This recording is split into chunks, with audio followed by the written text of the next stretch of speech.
feel like Kobe in a This is the Dane and More NBA podcast, Friday afternoon. It's October 20th, and we are sponsored by the Genesis Company. Kyle, I'm excited for this episode. It's Friday. I've got Kyle Theige here with me. We are going to do a season-long stat projections episode.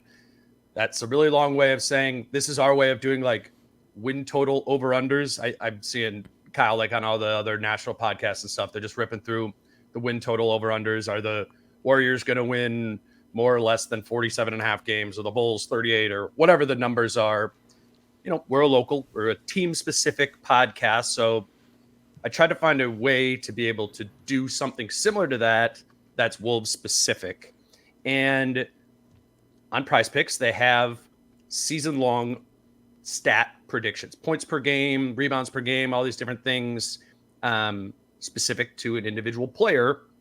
And I thought that'd be a cool way for us to, we've talked so much about like, oh, what we see of Ant for Elite this year. What is Rudy going to look like this season in the new context, yada, yada, yada. But we don't often do this, right? Like, how many points per game do you think so-and-so is going to score this year? And I mean, this is all really just another way of being able to talk about Ant or talk about Carl, whatever. But I think it's in a new way. And I think it's a fun way to start actually thinking about some specific numbers. So we'll get into that. But first, hi, how are you? I was gonna say, happy Friday. I thought you were inspired to do this as much as you know I love Prize Picks, but I had a day yesterday at work, so as soon as I was done, I just started drinking like wine. So by the time Luka Garza made his appearance, Luke. By the way, I know we'll get into the game later, but yes, sorry, I should have said that. It was a preseason game, and I think we'll naturally kind of talk about that as we're going through some of this stuff. But at the end of the episode, we'll probably hit on that more specifically. Yes, Ant had a dunk, and that lob was awesome. All those sort of things. We'll hit on that. A lot of thoughts, but I think it was mid-third quarter when Luka Garza was just cooking the Bulls starters that I sent you a late screenshot, but I just made my official prediction. So I'm just going to get it out of the way now. But I think I sent you the photo of the $300 I threw on the over 44.5 wins. There you go. Damn, this team is super, super deep. And they got, as we'll also maybe get into, they got so many guys, they got to start cutting guys. But yeah, no, I think this is a cool way to do it. I mean, we've kind of talked ad nauseum, as has everyone, about, overs and unders for win totals. I don't think if you're listening into this pod, you're necessarily give a damn about what we think about the Hornets. I think they're a dumpster fire, but I don't think we need to talk about them. So yeah, there's a Prize Picks continues to kind of debut and unload like new ways to kind of do things, and they have season-long stuff now too. They did it for football, so I have these season-long stats. Ant has a couple cool ones. Kyle Anderson might have the best that we'll get into, but so no, I wanted to kind of make that plea, and thank you for putting up with my late text, but I have some thoughts. Well, give us your win total. Britt and I both said 47 and 5 seed yesterday. Yeah, that's cool. I'll do that. I mean, again, legally speaking, my bookie only cares that it's over 44 and a half. So 45 wins and north, I'm very happy about. But I don't know. And, if you look around too, right, like so many teams are in that 44-ish win thing. But I've watched enough now other teams where, I don't know, maybe the Mavericks will be better than we thought, or maybe the Kings will stay healthy. But there's been some teams that I think are off to a slower start. Again, it's just preseason. But, and we'll get into this again with when we talk about the Bulls game, but the Wolves have handled media day and training camp and this preseason to a level where it's almost like they're not having fun.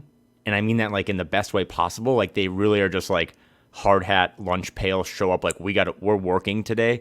And I don't see that with some of the other teams. So I just think they're going to come out of the gates, even if they lose the first game to the Raptors. I think they're just going to string together early wins in October, November, and then their depth will win games in January, February. So yeah, I'm well over, I'm going to say like 48, and then whatever 82 minus 48 is, 48 wins is my prediction on the record. I like it. Let's get right into these season-long stat predictions with Prize Picks. Again, Prize Picks is a sponsor of the show. And you can sign up for Prize Picks using the promo code Dane, they'll give you a $100 sign-up bonus. If this seems like something fun that you would like to track over the course of the year, get in there. If not, hopefully this is just a fun way to talk about some stats for Wolves-specific players. The first one, we'll start with the Anthony Edwards ones. A lot of them are unsurprisingly tied to scoring. And Anthony Edwards is set at more or less than 26 points per game.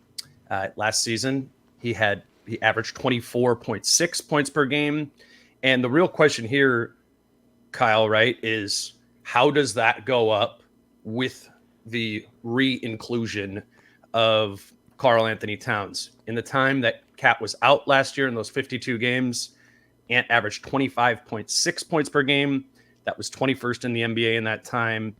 And the thing that I get caught up on that makes me lean towards it being less than 26 is his usage was so high in that time last year that drove up the scoring. He just had the ball in his hands. He had the opportunities all the time. I mean, in those 52 games, Ant had a higher usage rate than Kevin Durant, than Kyrie Irving, than Julius Randle, than Steph Curry, than Paul George. I mean, Ant had the ball all the time last season. He was the offense, and he averaged 24.6. And in that time, he averaged 25.6, close to this 26-point number.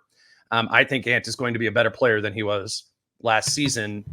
But we have to factor in here when we're talking about a couple more points per game overall that Karl's back in the mix here, and he's going to be cutting into that. Maybe some other players will as well. What was your initial thought when you just saw the 26 number for Ant? Initial thought right off the bat was under. Yeah. Only because, maybe I thought under just because I am so in the weeds of how Prize Pick sets their lines and the algorithm. Again, that's probably more for my therapist than for you, but I know they're smart with these lines, and that number just seemed a tad high. I also have it baked into my memory that he averaged 24.6 points last year. So your first reaction would be like, well, he went from 19.3 to 21.3 to 24.6. Like, he's going to crush this number. But then it's like the context of 52 games without Karl. Also, something that I think is worth mentioning is this team, if you are as optimistic as many or a good chunk of us, they might just win a lot of games that he's not even close. Like, they might not even need him, right? Like, they could, the disbursement of scoring. I mean, I don't know. I was, again, not to take everything away from that Bulls game, but I wonder if the starters come out or whatever and they have a lead for the first time in my life. Like, maybe the bench will build that lead even higher, right? Like, maybe you'll see Ant not close a lot of force. So even if he were to take another leap, right, like to 25.8, that's incredible, but it's not over 26. As a financial analyst, I know that. So I'm leaning towards the under just because I think he could do everything you want, become a better defender, make more assists, more playmaking, take better shots, more efficient shots, and do everything you want and still not average over 26 points. So I think it's almost like, if we were doing locks, it's almost like a lock for me. I don't know. I just think that's such a high number. And then it's also funny too, as you show on the screen, that Shea's is 30.6. That number is ridiculous. Yeah. I mean, it's not the highest one. These don't sort, specifically, but I think Luka was the very highest one on here. I'm trying to find that. You got LeBron at 27, Jokic at 25. I mean, they have Ant at a higher number than Jokic. It's weird. I found myself feeling pretty confident about taking under 26 for Ant, but then they have two more for him related to scoring, which is 30-plus point games and 50-plus point games.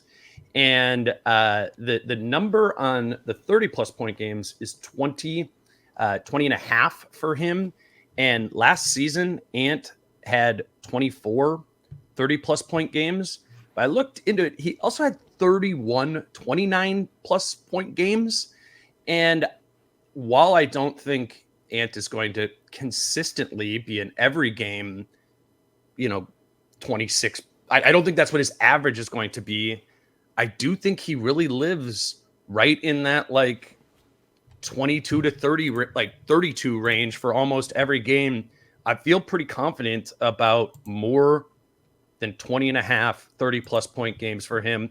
Again, last season, he had 24 of those in 79 games played. The factor here would be missing time, but I don't think Ant's at the age yet where we're really baking in an expectation of missing more than, 4 or 5 games. So I feel pretty confident about more than 20 and a half there. Do you disagree at all? No, that was also how I felt. I was like, I would hammer that. I also, again, had it memorized to a T that he had 24 of those puppies last year. So I just think you even saw it. I'm just going to keep doing this. You even saw it against the Bulls last night, where once he gets going, he might just get 12 in a row, right? So he's just going to have those nights. But I wonder, again, you can be bullish on every single aspect of this 22-year-old kid's life, that it's going to take a step forward and maybe make All-NBA and all that stuff. But he might just have nights where he only has to score 16. And that would be probably Finch's wet dream of it just got, evened out throughout the 9-10 man rotation. Karl had a big night. So I have nothing else to add of value. I think he's going to score 30 points a lot. Now, I'm sure if someone's running the numbers here, they're like, wait, he's going to have at least 21 30-point games, but you guys don't think he's going to average 26? I think those things can be mutually exclusive. Okay, cool. So do you not? I don't know. Maybe I am just being dumb. I didn't. Yeah, I did super crunch on that, but I just the reason I would argue for it is I just think Ant lives in that range, which is kind of related to this 50+ point thing. I don't know where were you at on that? He only had over 40 in a game once last year, and it was 44. I feel like, I could go either way on it, right? It's just one night. All he has to do is score 50 one night in one of the 82 games for that to hit over. But I say that to mean I think Ant is going to live in this 30-point range a lot more than he'll be really volatile with a kind of we think of the typical explosive score where there's a couple of bursts and there's a couple of stinkers. I feel like he's going to kind of be more consistent in that range. And I could be skewed one way or the other on this 50+ point one. What do you think?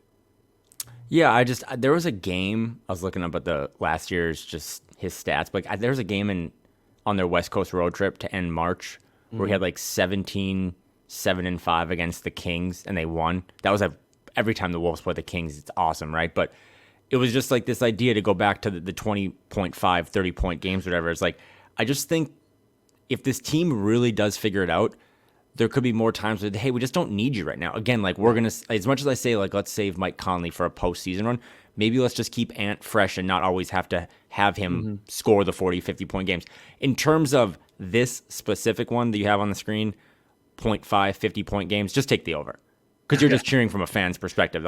I would just like for there to be one moment where he's got 34 in the third, and it's a 10-point game, and you're just okay, Finchy, I know I'm big on resting these guys, but just milk it, right? Let's just see if he can get 50. So that's the least analytical way to approach that one. But as a fan, I'm that night that he does score over 50 would be an insane night on Twitter, and that's all I want. Just give me one of those over the next 6 months. The other one that I guess is loosely related to scoring is made threes per game. His number is 2.9 on that. And last season, he averaged 2.7 made threes per game. In the 52 games Cat was out, that didn't go up all that much. It was 2.8, and it was on 38% shooting in that time.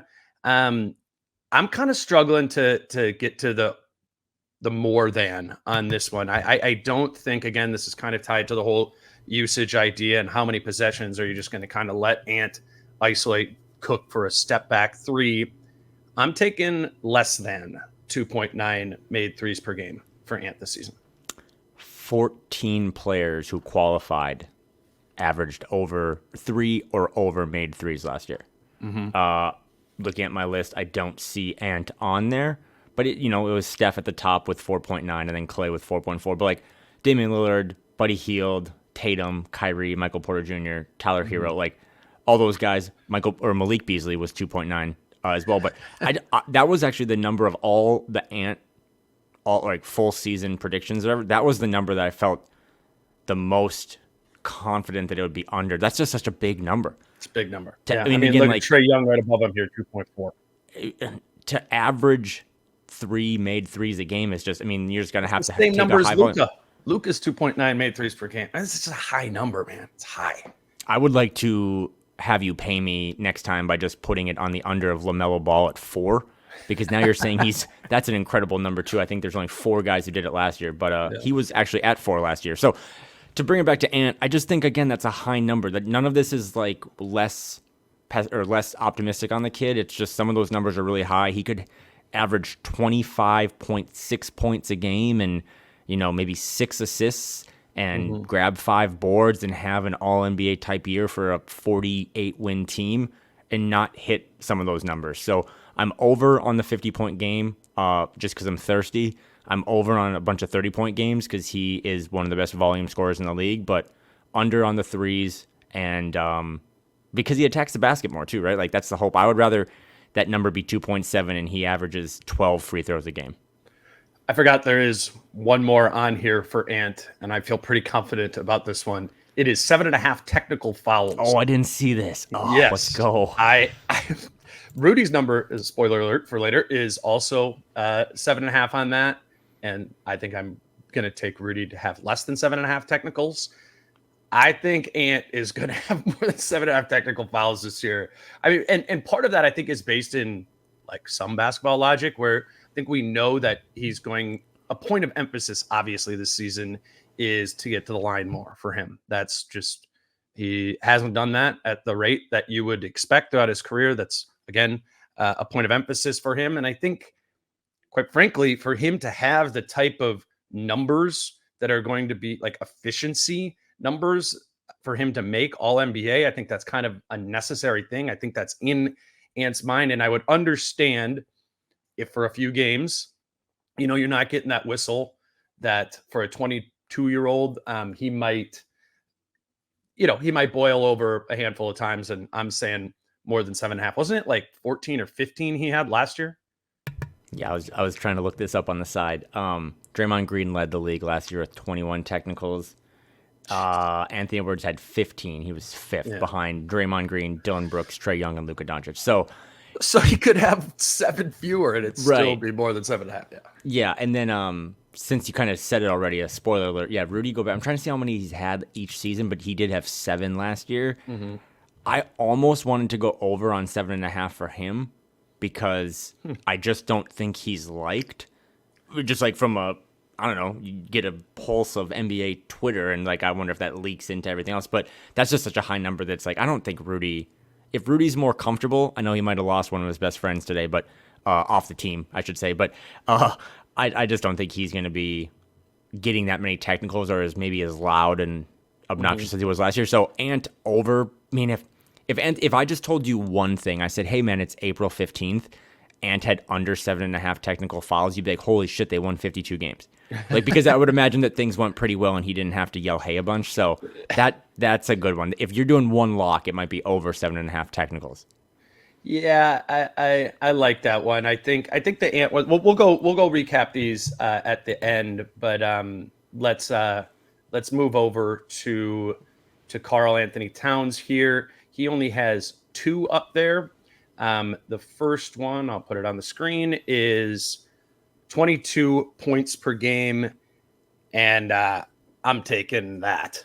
I think Karl is going to average more than 22 points per game this season. The last 4 years prior to last season, he averaged 24.6, 24.8, 26.5, 24.4. And in the injured season last year, he had 20.8. I mean, only needing to be 1.2 higher than that seems,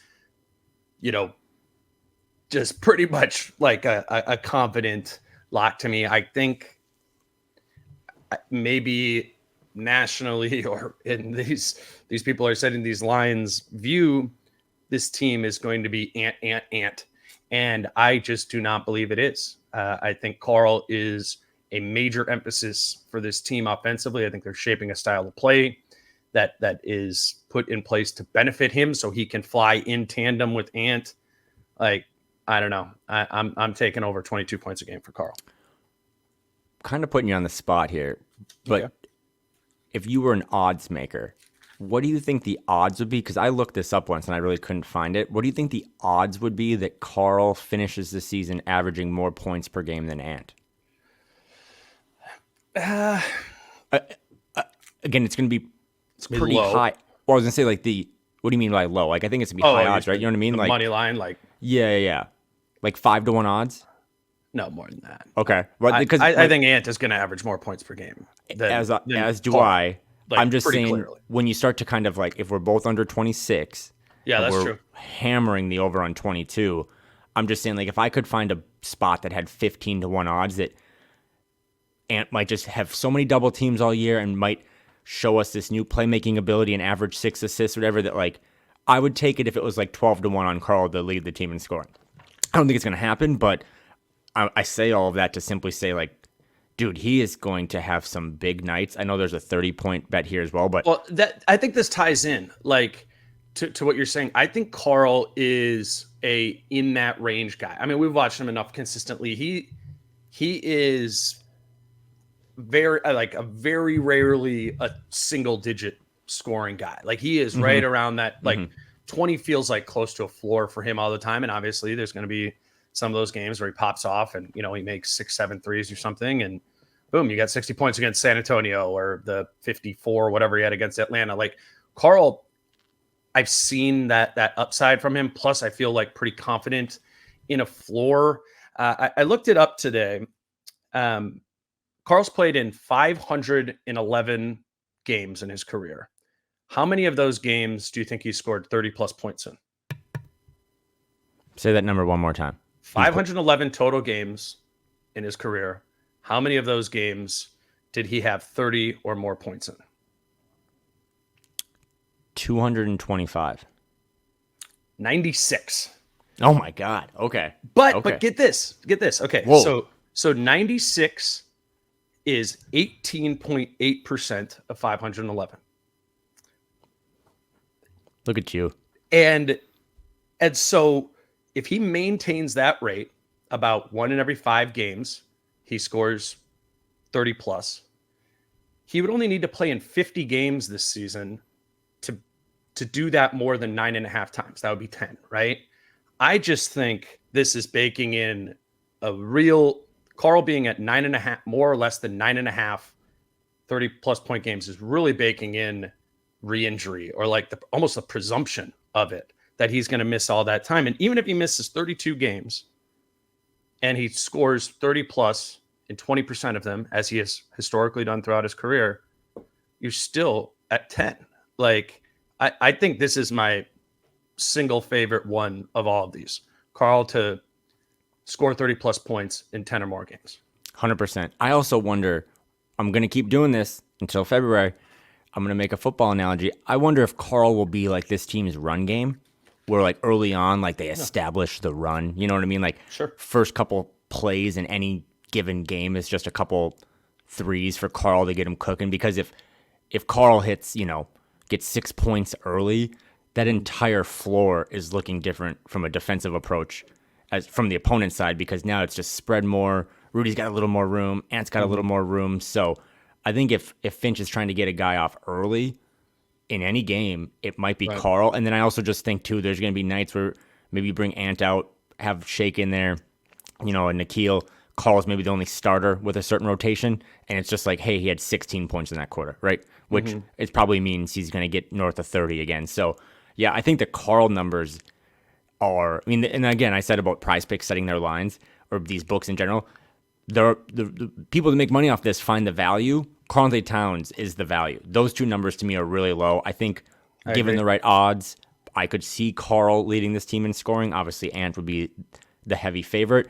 And I also just think, too, that man, if he really did find his passion and love again for basketball, playing for the Dominican Republic, and then also just he didn't lose a bunch of weight in September like he did last year. He doesn't have any injuries he's bringing to the table. I know he had a weird knee thing last night, but that seemed more precautionary than anything. So, yeah, I would hammer both overs, and I think if you're looking for one to pick, it's the over 9.5 30-point games.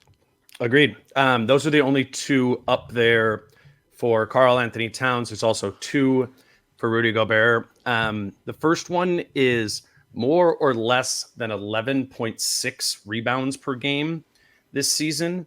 That's exactly what Rudy's rebounding average was last year, was 11.6. And so, I'm thinking about it again from their perspective. Like, I think they're both banking in a little bit of like Rudy getting better this year, more well acclimated, while also maybe Karl being back, kind of cutting into some rebounding numbers because, Karl has historically been a very strong rebounder. What I think this number is missing or underestimating is I think Rudy's comfort is significantly greater than it was a season ago, which I think particularly defensively, when he's more comfortable, he has more trust, he's going to be more precise and on point, and that's going to lead to more rebounds. And I think I just don't think Karl is going to be a rebounding monster on this team because he's playing a different position. Like, you can't pencil Karl back in for his 12 rebounds a game he averaged when he was playing center. Like, I don't think he's going to be in position to do that. So I like Rudy to average more rebounds per game this season, more than 11.6 than he did last year. And in the 4 previous years before he got to Minnesota, he crushed that number. 14.7 the year right before, 13.5 before that, 13.5 before that, and 12.9 before that.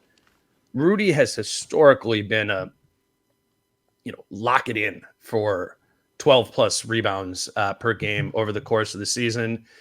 Maybe I think a lot of you guys subscribe to the Rudy is physically deteriorating more than I do. I don't see it to the degree that I see or hear other people talking about it. I think he is still plenty physically capable of putting up numbers, counting numbers that are in line with the Utah numbers. And this number is significantly lower than his Utah number was. Hi, it's me. Those other people you were talking about just now. Also, 11.6 is his career average, not just exactly what he averaged last year, but his career average for rebounds. Everything you said makes sense. Great sales pitch. I'm under. I just think... Yeah, all right. We have a disagreement. I just think Mike Conley has already shown in his brief time here that he's a pretty good rebounding point guard. I've seen Ant, again, I know it's preseason, but attack the glass a little more just because he knows if I get the ball now, I can probably keep the ball the whole possession. I don't think Jaden McDaniels will sign a contract extension within the next couple of days, but I think the idea of him becoming really rich down the road is just going to put a little more pressure on him to just kind of get his numbers up. We've talked about how he's not going to take a massive leap in any one statistical category, but even if he gets a couple more boards, Naz Reid, I like Troy Brown Jr. getting in the mix. I just think more people are going to help Rudy.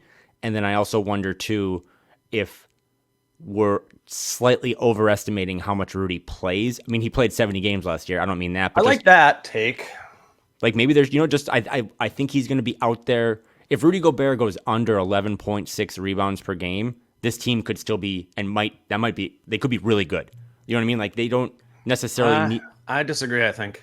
Why? I think he's the foundation of the defense. And for this team to be really good, they need to be, I think, a top 10 defense again this season. And if you're, I don't know, if you're baking in regression from Rudy, and I know this is just one specific stat. I know you're not necessarily baking in a ton of overall regression. I don't think this team can be, quote, really good, however we define that, without Rudy being really good. If Rudy averages less than 11 rebounds per game this season, I think that's representative of the team as a whole not playing defense to the level that I think they need to be a really good team. But I'm happy to disagree on this one. You want to put a steak dinner on it? Yeah. All right. This isn't on there.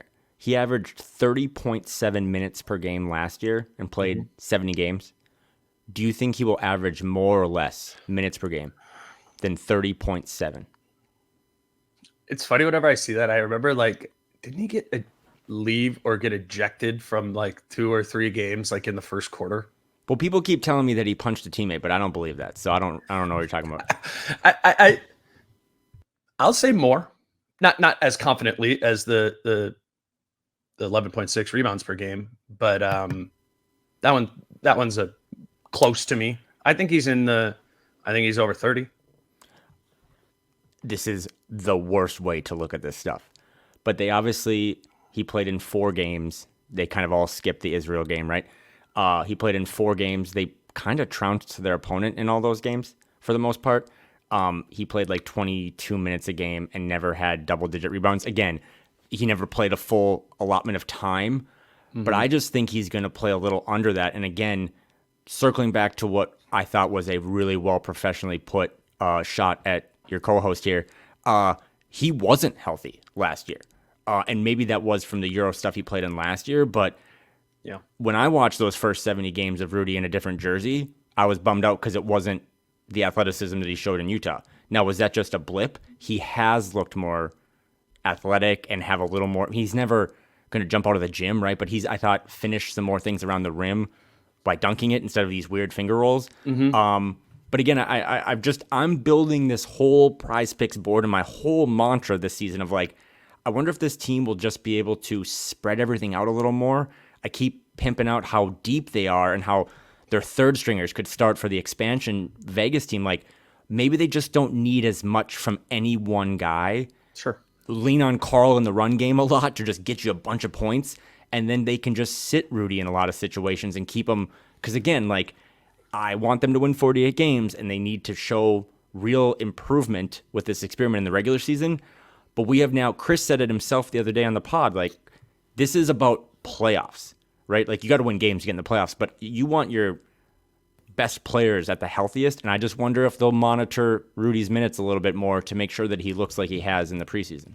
I think that's a fair vision. I don't push back on that much. What the one thing, and I could totally be wrong about this, but to the Rudy looking athletic or more explosive, I think that comes when his teammates empower him more, like, or find him in his spots. I think if you find better lob combinations for Rudy, which he had terrible, who was good at it, who played a lot last year?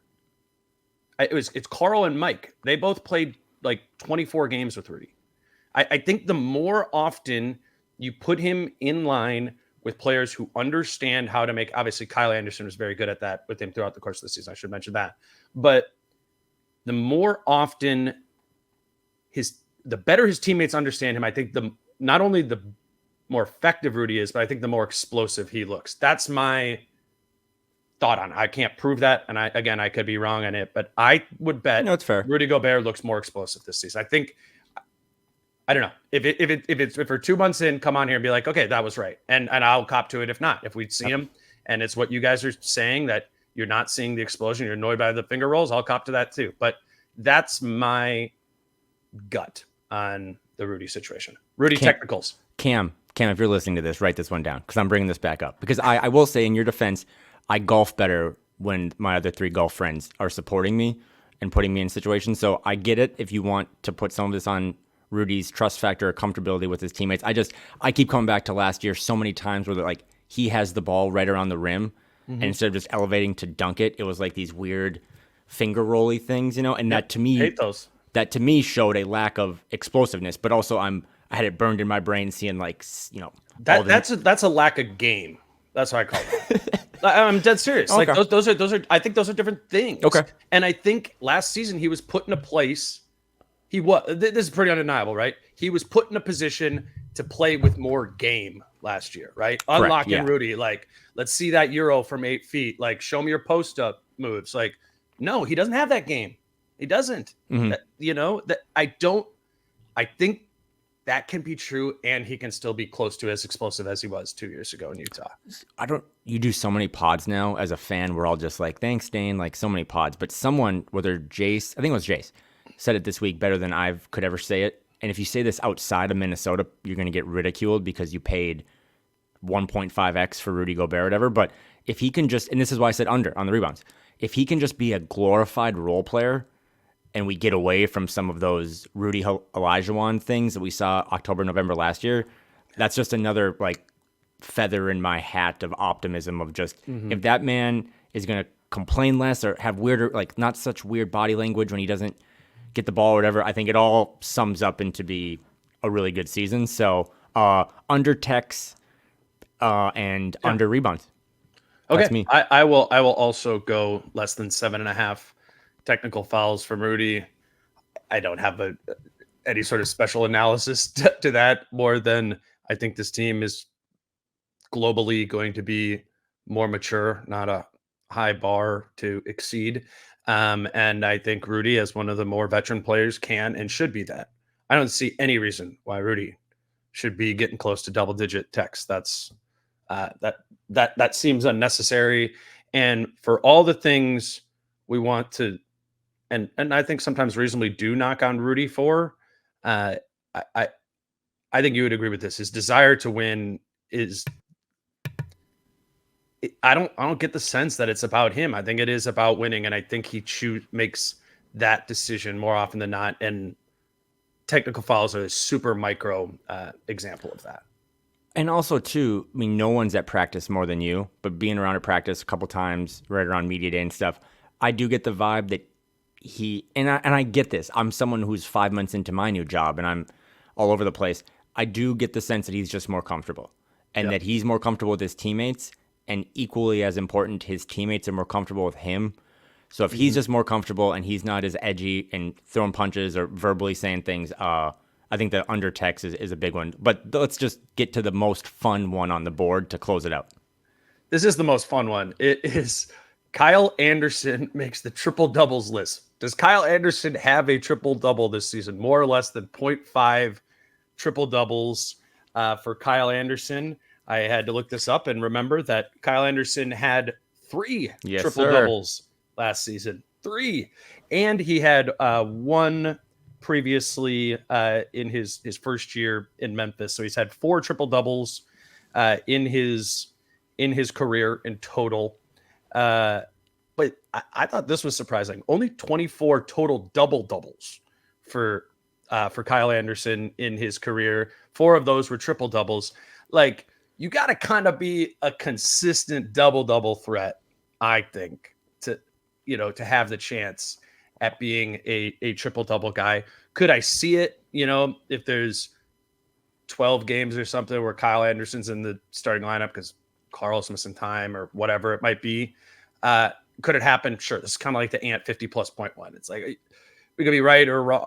We could be wrong by taking the under if just one game it pops off, but that's the only question there. I was like leaning kind of more than, but then when I saw he's only had 24 double doubles in 9 seasons, I was like, if I actually had to like bet a lot of my own money on this, I think I would go less than a triple double. I'm sure you're the other side of that. Oh, this is just, again, like these are the most Super Bowl coin flip prop bets of all time where you're just like, what do I even want? Yeah. I also saw that too when I was looking up game logs. It's like he had 3 last year. Some pretty crazy games too, right? Like I think it was in the double overtime loss against the Bulls. Was that the game that Ant got hurt? Had one against Atlanta earlier in March where they blew out Atlanta, but I can't remember I don't think that was the game that Ant got tossed. But yeah, I'm taking the over. I was just curious in general because we love Kyle and his game so much. What is the hardest part? I know generally speaking, but for Kyle, what do you think the hardest thing to do for that triple double would be? Like points, rebounds, or assists, which would be the most difficult one? They're like, oh man, he was so close. Yeah, well, you got to kind of factor in playing the 3 now, right? Which would lead me more to say rebounds might be harder, but it's just tough to get 10 assists in a game. I should have looked that up. Like how many times in his career he's had 10 assists versus how many times in his career he's had. I got to imagine rebounds is higher. Well, he did for him on that. And again, Kyle Anderson is a mixed bag just because every data point from last year is going to change this year with Karl back in the fold. Mm-hmm. But he did average a career high by a mile, 4.9 assists last year. His next highest was back in 2020 when he had 3.6.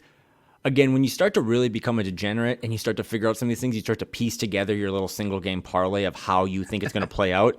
And I just think Kyle, I've said before that I think his role will be diminished, but I also think there will be games where they're just beating the hell out of a team, and maybe he is just solely running a second unit that might have a starter in there. It's him at the point.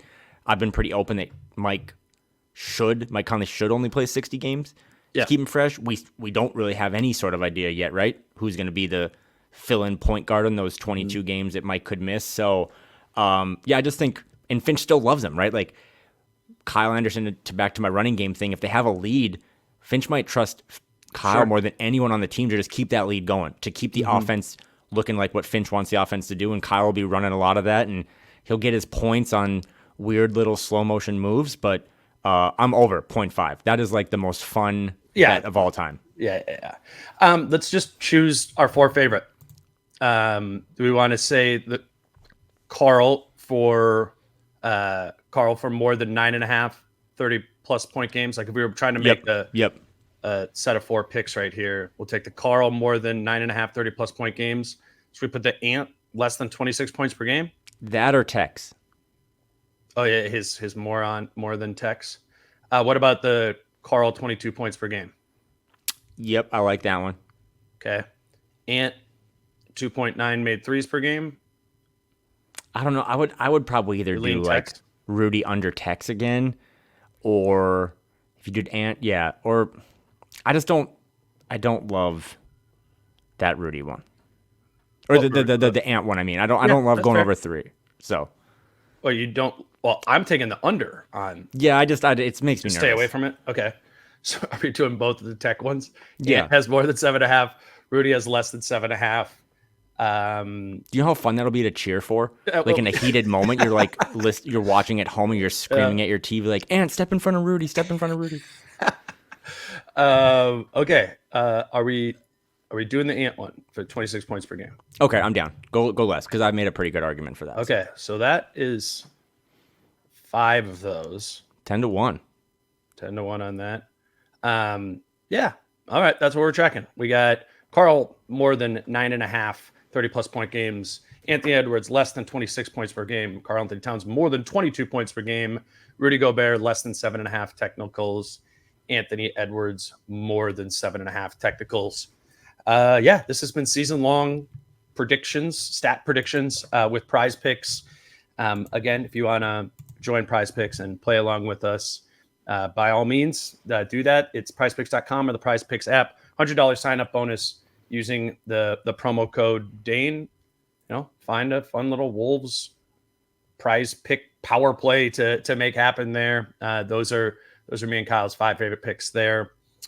All right, Kyle, let's grab a quick break here, and then we'll get into some game recap there. I'm excited to announce, though, for this break that we are giving away 2 tickets for the November 1st game against the Denver Nuggets.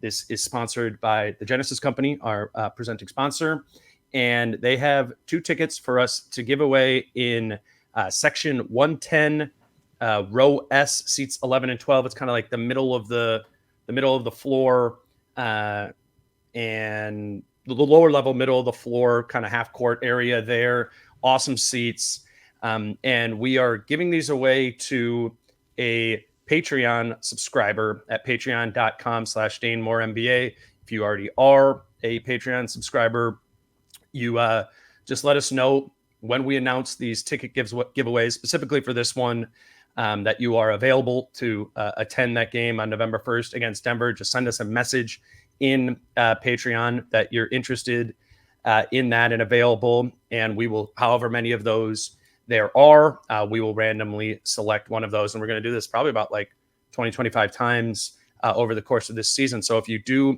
maybe you can't support any of the other sponsors directly because that doesn't, make sense for where you live, or otherwise, this is another way to support the show with $5 a month, and an opportunity to win some pretty sweet tickets. I think that Nuggets game is going to be awesome. That's the second home game of the season. Again, that's patreon.com/DaneMooreNBA, patreon.com/DaneMooreNBA. All this information is in the show notes of this episode, whether you're watching on YouTube or in your podcast notes section there, the description of the podcast. And also Patreon has a nice new app that you can try out there too. Again, just send us a message, that you're available and interested in going to the Wolves Nuggets game on November 1st. And one lucky winner will get 2 seats to that game. Again, brought to you by the Genesis Company. Yeah, shout out the Genesis Company. Shout out Dan Bowling. This is all like too long didn't read, right? Like the Dane Moore NBA podcast used to just, I think, be you. And now it has evolved a little bit into a media company that has lots of employees. So more than anything, like I said, our goal has always been to provide a ton of content. And now we're on YouTube and TikTok and Instagram and Spotify and Apple and all that stuff. But as long as we can, we don't really want to charge people any money. But people have also been like, well, we can't support local breweries because we live in Indiana or whatever. So the Patreon is really just a way to invest in the show as we bring on more expenses and try to build this thing out even more and more. And then, I don't know, there's no better way to give back to fans than just putting them in seats at games, which I'm super passionate about. So the more of you that can support us, that we can get to games, the better. Going to games is still like the coolest thing in the world. Like watching that Anthony Edwards dunk last night in person must have been orgasmic. So yeah, we'll put it in the show notes, but if you can support the pod any way you can, Patreon or supporting the sponsors or just subscribing to the pod on YouTube and stuff, whatever way you can do it. This is more about us trying to give back to you than anything else. So thank you again to Dan, to the Genesis Company, and more than anyone, you, the listener. Absolutely. Patreon.com/DaneMooreNBA. Sign up for some free tickets. All right, basketball. Kyle, Let's go. Yeah. Let's. The first part was basketball. We talked all about. I know, but I have some thoughts. You have some thoughts on the game last night. Obviously, the Ant dunk and the Ant lob to Rudy, I think, really stand out if you just watch the highlights or you went on Twitter or whatever. What stood out to you? Well, let's talk about the actual meat and potatoes of the game first, and that was the first half, right, with Ant and Rudy. There was, again, what I deem to be just a Finchian level of professionalism, maturity, and ball movement. That Ant dunk. There's a ton of cool angles of it. My guy Wolves Hotbox Scores was at the game and had a cell phone video of it that was a really cool angle, and you see Shake attack the baseline and then kick it out. But that was, again, like a highlight moment based on unselfishness, right? Of moving the ball around, finding the open player. So obviously Ant looked, I had in my notes, Anthony Edwards is incredible. So I don't know if you want to break that one down, but then also too, just like other lesser guys, Naz Reid continues to just 14-8, limited time, rebound the ball like crazy. Just a good player. Yep. Like, it's just like, imagine doing not this, even a thing anymore. Yeah. Imagine doing this pod on October 20th and we're just like saying all this other stuff that we would be saying, but we're like, did you see Naz on the Spurs last night? Like, I'd be so sad. So, Naz looked really good. One of the guys that just stood out, and he did play in that Israel game a little bit, but like Troy Brown Jr., I owe you an apology. I was not familiar with your game. I also was not familiar. I texted you last night. He's only 24. I have a couple Lakers friends in my life that were, the Lakers look really good and have really upgraded that roster, but they were bummed to see him go.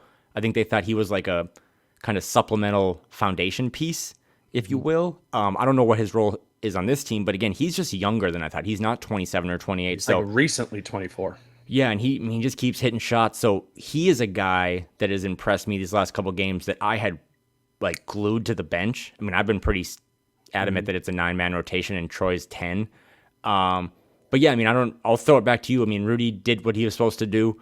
The Ant lob was probably actually more of a highlight. We've seen him dunk before, right? But he threw what looked like a slingshot over his right shoulder that was perfectly like timed and the perfect arc and stuff. I know Britt was a little less emphatic about the chances of that ever happening again, but it did at least show you like, hey, he's looking for Rudy. That's at least something they practiced, right? Like that's what I'm saying. I'm like, they've ran that before.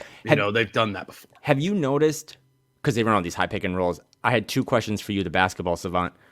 Do you start to pick up on the screen assist? Like, do you see everyone's worried about Ant not having enough space because of Rudy? But when they bring Rudy up to set high picks, do you get the sense that, because Rudy is so big, that Ant is starting to find out ways to go around that pick more and carve out more room? And then 2, maybe it was just last night, but I feel like Ant has thrown more cross-court passes to the left corner than I've ever seen. And that's another thing. It's like, oh, they're definitely telling him to do that. Like, that's definitely something they're working on in practice, is like that everyone's looking at you, the attention's drawing towards you on the right, elbow, whatever, and he's just kicking it to the left corner, and it's usually Shake or Nikhil or someone, but maybe that's Karl when this is all healthy. Yeah. No, I think I remember just, back in 2020 watching a lot of Ant before the draft stuff, right? Before the Wolves even had, just COVID and watching a bunch of these games and or just watching film of the 2020 draft class. And I remember watching Ant, who, I hadn't really watched it all. I just, read about, seen some highlights. I remember actually watching some of those games. I'm like, and this is him at Georgia. I was like, this is a playmaker, gets in the middle of the lane, has the ability to pass with both his right and his left hand. He had that at Georgia. That is an underappreciated part of Ant's game, is his ability to make passes to the corner on the move. I thought that really started picking up at the end of last season, actually executing that in games. I think we've seen it in these preseason games, and that should be a major weapon. Like Nickeil Alexander-Walker, whoever's in the corner, but I think it's going to be Nickeil a lot, is going to shoot so many threes. It's just going to get so many open corner 3-point looks when Anthony Edwards is on the floor. I think that's just like a fact. And then to the Rudy element, the high pick and roll with Ant and Rudy, I think what we're feeling or you're describing there a little bit more is actually effective spacing around the action. Okay. I think that's what's creating. I think, and how many times last year when Rudy and Ant ran a high pick and roll, was that surrounded by three players you felt confident in shooting a three? You know what I'm saying? Like they were a limited shooting team last season. They often didn't put all three of those players all on the perimeter around them. I think you're just feeling, or will, if this team makes threes, if Nickeil Alexander-Walker can make a bunch of those, or whoever else is out there, be a threat above the break or in the corner, you're going to feel more space. And it's kind of like one of those Rudy things, man. I'm telling you, like, the better everything else works, the more you appreciate the little things that Rudy is doing. Because I don't think anybody would argue that Rudy's an elite screen setter, and in the space he does set when he connects with the screen there, not to mention like the rolling gravity. But when you don't have a shooter in the corner, that low man is going to come in and muck up that Rudy and Ant pick and roll. And if it's Nickeil and he's making 38% of his corner threes, that guy's not going to leave, or not as often. You're just going to feel better spacing. So, I mean, I don't know specifically what play you're referencing, but just like broadly, I would say if you're feeling that, I think that's because this team is much more intentional about spacing and has better shooters this season. Yeah, and I don't even have a specific play. I think it just stood out because there were so many times it felt like in the moment, and maybe just something for us all to put a pin in moving forward. But I also thought too, like on some of those high screen rolls with Ant and Rudy, like most of the defense still, to Rudy's credit, kind of like, because then Ant gets around and he starts to do that thing where the defender's on his hip and you kind of snake and try to figure out. And it's like there is a split second there where the lob is there, but he hasn't found that split second yet. Yep. So then that's when he's kicking it to the corner. I mean, yeah, the lob to Rudy, if you go watch it back, was really very much Kirk Cousins just kind of being like, bleep it, Justin Jefferson's down there somewhere, just kind of throws over his head. But there's still, that was nice because it was, what did you say? He's only assisted Rudy 22 times last season? Yeah, I think he had 21 assists to Rudy Gobert last year, which is so we're already at one. Low number. Right? So we're giving them that one. We're giving them the preseason one. Yeah. But I mean, I do think that if they, again, I probably come off just as so bullish and optimistic and stuff, but it is kind of cool to start to point out some of these moments where it's like, they don't do that though. Like they never do that, right? So that's another area of opportunity where if there ever becomes, I think John Krasinski kind of tweeted out in fun, like if that ever becomes normal or routine, I mean, even if you hate the team, like how are you not like, oh, it's over? Like if Ant just knows the precise time like Kyle does, and Mike too is so smart about finding that 1 second and the right foot to throw the ball off so that Rudy can go catch it and just dunk it. I don't really know how you then put a ceiling on what Anthony Edwards can do. Yeah, because but we got to acknowledge that Ant is a mile away from that. No, I do right. Yeah, I just want to. It could be 3 years from now. Yeah. Yes, no, that's why it becomes so much more of a then it becomes a special pairing Rudy and Ant. If Ant can find that out or figure that out. He did it once in that game. A couple possessions before that, he threw a lob to Rudy that just went It was like a t-shirt cannon. Out of bounds. Yeah. So that lob to him does not signal they have it figured out. That lob to him signals that they are growing. And he made that lob from the 3-point line. I would love to see that lob from like 15 feet, right? Where he starts to snake his way through and he has the defender on his hip. You're seeing it. And again, it might be 82 games where we're all kind of still seeing it, but it was a real first time where you're like, oh, it clicked for him. And it's cool to boil it way back to what you were saying. You watch all this Georgia film of Ant. The cool thing for this fan base and the team, I'm sure, and the organization stuff, is that we literally watched this kid come from what was just a ball of clay, and now you're starting to see every little detail of his game because we all watch every game. And you're starting to just, again, this is not something, he doesn't even think about that pass a year ago. And the fact that he thought about it, yeah, he might still have a mile to go, as you said, but it's just another slight bit of like, man, if he figures that out, it's a little bit of a read there. Like, I think what Ant read on that play is the big is up. There's putting 2 on the ball on him. But also the low man, the guy who's rotating underneath the basket, was a guard. I want to say maybe like Javon Carter. I don't know if it was a small player. So I'm not saying Ant for sure read all of this, but that is the read, right? 2 on the ball, and there's not size at the rim. I can just put it up to Rudy. That's what played out in that play. And if Ant saw that, that's like a multi-step progression and the reality of what it's going to look like a lot, I think, when Ant and Rudy do run pick and roll. Is particularly if it was like if Torrey Craig was on Rudy on that play, like that big's going to come up and it's going to show on Ant. They're going to put 2 on the ball on him all the time. And if there isn't help at the rim or if it's just a little small guy, throw that shit up, man. Like that's even if some of those like don't go, that a lot of the time, or even if it's a kind of bad pass, that's like a Rudy could catch it, land and dunk because there's a 6'2" guy next to him. Like that's fine. I love the read. Let's see it consistently. This agenda now is part of my scattered brain, but we really shouldn't talk about last night's game. Again, I thought Troy Brown looked good. Obviously, a couple Ant highlights. Naz Reid just continues to be really good at basketball and will be one of the 5 most intriguing players to watch this season.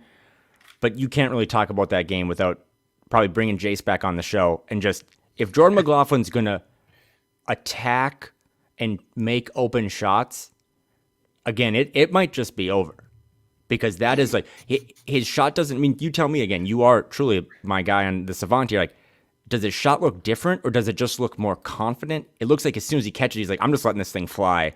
And that might be I think it was so unconfident or lacked so much confidence at the end of last season. So you juxtapose those two things against each other, right?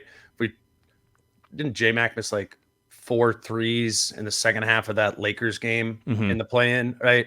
If we ran those 4 3-point attempts in that Lakers game versus didn't he like make 4 threes last night? He had 3 threes last night, which everyone remembers, but his 4th made basket was the most impressive to me. It's when he got it at the end of a quarter, went downhill. I think 99 times out of 100, I've watched that man play basketball enough where he's going to sprint down court and get someone else open. I think he had a shooter in the corner, but he did it himself, weaved through a little floater. That to me was like someone literally Sam Casselling their onions back and like, I'm kind of back. Like my calf is good. I have my mojo.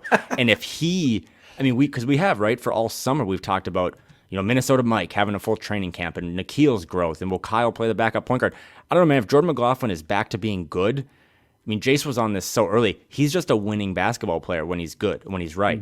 And that's just another Jordan McLaughlin in my projections was going to be DNP every night. Yeah. And I don't know, maybe he still will be, but if that's another option you have off the bench, you start to see how rich this team could be at full strength. But I thought his play last night deserves all the credit in the world because he looked like a different player, fully healthy, fully confident, and that's a big thing for this team.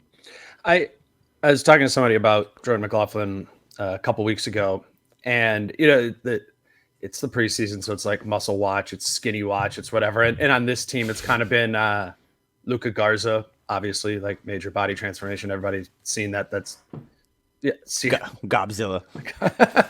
But what I heard is, and maybe you just don't see this as much on like a 5'10" guy, but pretty massive like body composition change from J Mac. Again, in terms of like body fat percentage and the way he worked out in 8 or whatever this summer. So I think, I mean, the main thing with J Mac was terrible last season when he was hurt, or on and off hurt, and the years before that, he was a good backup point guard who like led the team in net rating every single season. If you have a healthy J-Mac and maybe even a little bit more healthy J-Mac, then yeah, he becomes in the rotation conversation. I think we know who the top 9 are, and J-Mac's not part of that. But I think I said yesterday with Britt, if I was doing the pecking order, J-Mac is 10, one spot ahead of Troy Brown and one spot below Shake Milton in the pecking order, and that's actually for, as you would say, the deepest team ever. Like that's pretty high praise. Yeah, I mean, again, I thought it was another impressive game. It was nice that they just got to sit kind of their meaningful guys towards the end. Still haven't seen Jaden, but he was on the bench. I think you also can't talk about that game without at least acknowledging, and your boots on the ground for us fans. No Karl, no Jaden. Mike was out with an illness, but my thought would be that they probably wouldn't even have brought them on the flight to a quick trip to Chicago if Karl or Jaden was that hurt. Again, that's just complete gut, but I don't know. I would imagine you'll see a full complement of starters and rotation players on Wednesday when this thing tips off for real, but I got to at least defer to you because you're the guy that goes to practice. Yeah, I mean, I would anticipate that Karl plays for sure. I mean, of these 3 guys who didn't play, like I would anticipate Karl plays for sure. I or at least I haven't heard anything that's at all serious. Mike is sick. He wasn't at the Maccabi game on Tuesday, so the only way that I think he would miss the season opener is if this is some like terrible illness, but with the Wolves, you never know. Like, I don't know, man. There's been a few of those that Josh Okogie is still cramping, I think, as we speak. And then Jaden, man, I'm just done with this. Like, it's because it's a bizarre situation to get any information on because there are multiple things going on here, right? Mm-hmm. Like, I do not think they are making up a calf injury. But I also think we are brushing over the fact that Jaden McDaniels has an extension deadline in 3 days, and his reported timetable happened to be exactly to return on the date of his extension. I mean, come on, people. Like, what are we doing here? It's not. That's a factor. And if it's not a factor, it's the greatest. It's a big coincidence. It's not out of the question that maybe there's some factor going on here where they're negotiating. And I just, that's why I say when I'm done with it is I think this is the stuff that I do not like about covering a team, the elusiveness and all that. So I want it to be done. Whether that be a resolution on a contract extension or a amiable path to move forward into restricted free agency next season. But it's important to know if one of the most foundational pieces of the future of your franchise is hurt. Right. I'm done with it. Again, I think you understand why I ask, right? Because it's probably, as we've basically just gone weeks now of positivity, I think there are things to monitor, and he would be one of them because you can't have this ship sail as smoothly as we all are projecting. I mean, there's way too many people that are on the over, right? People that are historically like never bet the over, and then also in that same breath, like not know if one of your foundational pieces, your best defender, is going to be out there or not. So it's just not to spiral this, but I don't know. I'm going to bring it up now. But like, it's just another reason why what Jace is doing with Mike Conley in the Conley corner is so cool. not to tangent, but like the WNBA finals were this week, and there's that whole story about how after the Liberty loss, they like didn't have basically no players, including Sabrina, like the face of the league, didn't do media. And that's a loaded topic for a lot of people. I know a lot of people don't work in sports media, and I've seen some people be like, oh, whatever, they don't need you, blah, blah, blah. It's like, actually, it's important to have transparency in all these things. And there's not a lot of transparency with the Jaden stuff. And maybe he's just hurt, but there is, as you say, another domino here that is really, really important. Mm-hmm. And if that domino doesn't just fall as nicely and as quietly as we would assume at some point, it starts to poke holes in all this other stuff we're trying to project forward and build and all these good vibes. So, I mean, we just had last season, two other really good players dealing with injury and or illness at this time of the season. And eventually before the season, like in the week leading up to the season, we were given clarity on what Carl's illness was. We were given clarity about how and where Rudy was feeling the effects of playing Eurobasket. It wasn't 100% in training camp.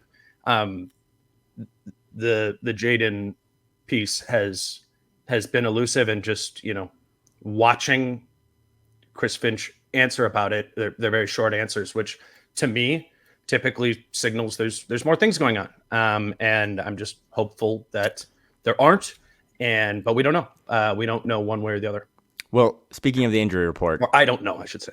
You got anything else to say? One more person on the injury report. Just a quick shout out. I did this the other day at Flagrant Howls, but this stuff is important to me. Shout out to our guy, Jim Peterson. Yeah, man. Came out earlier this week that he had been battling with some prostate cancer. I think he's gotten it all over his body. I was texting him this morning. I think the plan is, we hope his recovery is going well, that he's going to be there for that first game. I thought Grady and Kevin Lynch held it down last night, but it's obviously the best duo needs both members of that team. So hopefully we'll get Grady and Jim next Wednesday when this thing tips off in Toronto. But it's always important to me when someone that's in my friendship circle or that I care about has cancer, goes through cancer. Marnie Gellner the same earlier. But just a reminder to those listening, I'll stop doing this once the season starts. But, get checked, fellas. Get checked.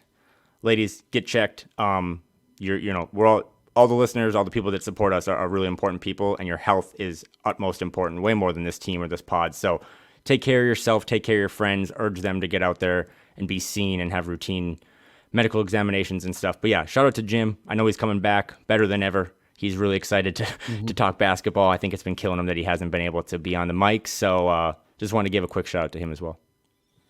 One of the best people I have not only come around in sports media, but just in my life and personally. I mean, this, Kyle. I think for both of us, who like to talk about the basketball of basketball, and two people who have been listening to Jim for 25 years. Jim, for me, I will say, helped me learn about basketball, but I think more importantly, showed me that this is something that should be in basketball media, is that it doesn't all need to be just reporting and details and stats and all that. Like, we can talk about hoops, and we can learn hoops, and Jim informs tens of thousands of people a year just by listening to him call games and do it on the spot, man. Like, that is so hard, sitting live at a game to like see that all. I mean, that is why his basketball brain is like 100 levels beyond the rest of us. Like the things he picks up on the spot and comes back and it's window concepts time, and he's like got it on the board by the time the break's back. I would need to watch that play like 5 different times to be able to see how all the different plays are working. But love Jim, love his work, and I'm excited to have him back in our lives consistently on the mic and just around the facility. So yeah, thank you for bringing that up. I'm hungry. It's 12:40 on the West Coast. So I'm gonna go have lunch. But let's wrap it. Last but not least, maybe Wednesday. Yeah, announce it. Okay, so I think the plan was we were trying to pull a live event together. Didn't really work for my schedule, but I think we might mess around. So the next time you and I talk, the season will have started. The Wolves are in Toronto on Wednesday against the Raptors. I don't have the time in front of me, but is Toronto East Coast game? Okay. The plan would be, if you subscribe to this podcast, especially on YouTube, Dane and I are just going to go live after the game. Dane's not going to this one. He's going to go to a lot of road games or have a presence on the road this year again. But I think Dane and I are going to fire up the StreamYard, fire up the YouTube, and just do a live pod. I'll take some questions, try to figure out all that. Again, we are not old, but we are not young. So we will have to have our tech team figure this one out for us. But I think it'll be fun. I think it'll be cool that after the first game, when the vibes are high, regardless of what happens, this should be a good season. Yeah. To do a live version of it. So my wife's gone next week, so I can stay up as late as you want and drink as much as you need. Yeah, man, it's a throwback to the post game pods I used to do for. Oh God, which it gives me a little bit of PTSD. But no, I'm excited for the season to go, man. Like just watching that Bulls game last night. Like I didn't go to that game. I was just sitting here in my office and I'm like, man, I just wish this was a real game, and we like that. Me and Kyle tomorrow morning would be waking up and we would be doing a podcast on real information from that game. So I'm pumped for Wednesday, and cool. We'll try something live right away after that. We did about 40 minutes of prize picks, so we'll skip our NFL prize picks this week. But again, if you do want to play these season long prize picks for the Wolves season long stands, or obviously all the teams have them. That's prizepicks.com. Or the Prize Picks app, and get on there for NFL Sunday as well. Kyle, we'll keep our competition going. Yes, sir. Between the two of us via text or something. He's Kyle Theige. Kyle, I appreciate you coming on here. You can listen to him and Phil Mackey over at Score North on Flagrant Howls for some more Wolves content. I think, next episode, couple days off here, will be with Chris Hine on Monday morning, and then we'll have a game on. I think me and Jace will go on Tuesday to have a little bit of time before the Wednesday game. So I'll have a couple more episodes before the season starts. But obviously, if you're just dipping back in right now, there is a log of 20 some odd episodes we've done over the course of the past month. So lock back in on the Wolves, because I think this is going to be a fun season. And it's always an interesting season. So again, he's Kyle Theige, at Kyle Theige. I'm Dane at DaneMooreProductions. Ways to get it, but nobody's gonna get it for me. How I'm feeling, man, I hope it never stop, yeah. Green and hard so you can find me in the crowd, yeah. Don't let standards ever bring you down, yeah. Hope you dancing like